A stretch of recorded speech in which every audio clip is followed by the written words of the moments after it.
Pemirsa, pemerintah mengkaji aturan tentang operasional TikTok Shop. Nantinya media sosial memiliki izin yang berbeda dengan e-commerce.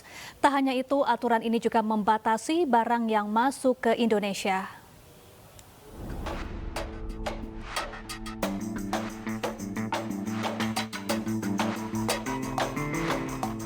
Pro kontra TikTok Shop terus bergulir. Presiden Joko Widodo menekankan TikTok seharusnya cukup menjadi media sosial, bukan media ekonomi. Pemerintah pun telah menyusun draft aturan yang nantinya akan mengatur operasional TikTok dan e-commerce. Ya, ini baru disiapkan, itu kan lintas kementerian dan ini memang baru ininya di finalisasi di Kementerian Perdagangan. Karena kita tahu itu berefek pada UMKM, pada produksi di usaha kecil, usaha mikro, dan juga pada pasar. Pada pasar, di beberapa pasar sudah mulai anjlok menurun ya karena serbuan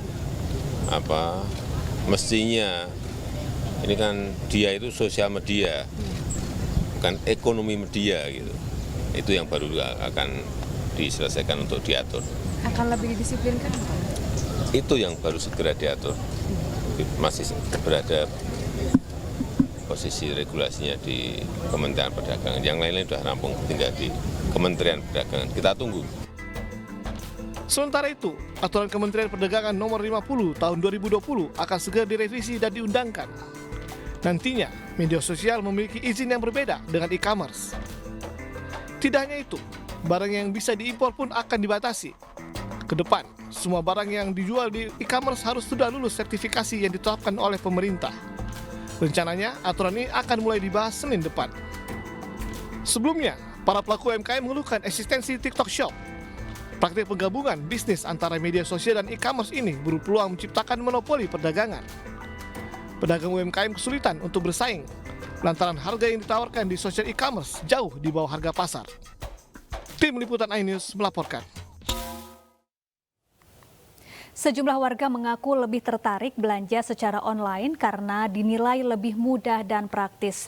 Di samping itu, harga yang ditawarkan juga lebih ekonomis. Oh, Brandon. Oke, Mas Brandon. Mas Brandon suka beli belanja online atau konvensional? Online sih.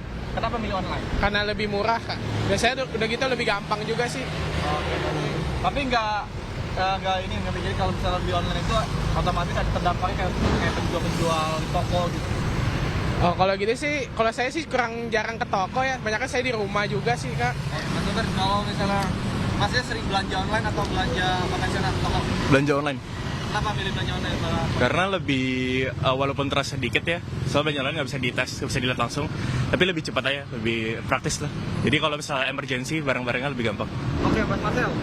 Mas Marcel sering beli belanja online atau konvensional? Online. Kenapa? Nah, lebih gampang sih langsung dari rumah.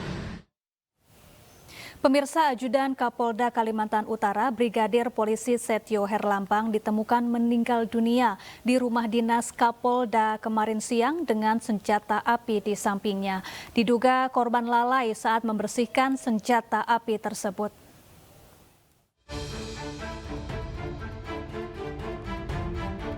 Ajudan Kapolda Kalimantan Utara Brigadir Polisi Setio Herlambang ditemukan meninggal dunia di rumah dinas Kapolda Jumat siang kemarin.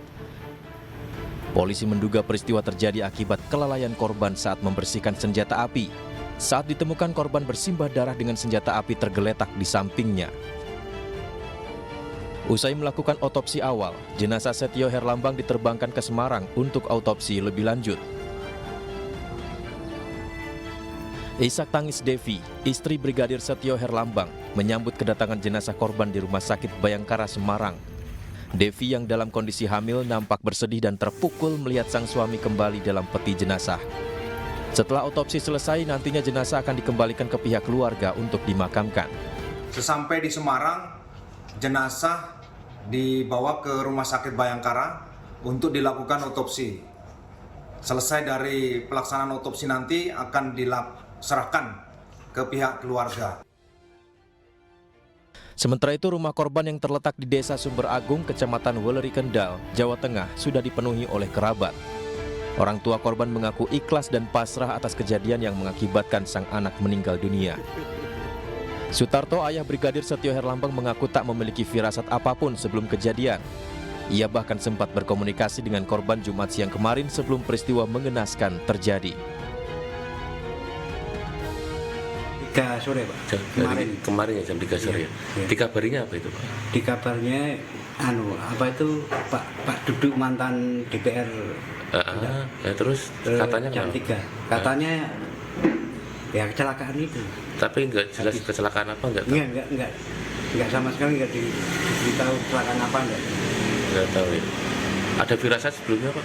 Enggak ada, Pak. Enggak ada ya? Sama sekali enggak ada. Ibunya juga enggak ada firasat, saya juga enggak. Dirinya mengaku tidak mengetahui persis penyebab kecelakaan tersebut, termasuk luka yang diderita Brigadir Setio Herlambang. Sementara itu hingga kini keluarga masih menunggu kedatangan jenazah untuk dimakamkan. Tim Liputan iNews melaporkan.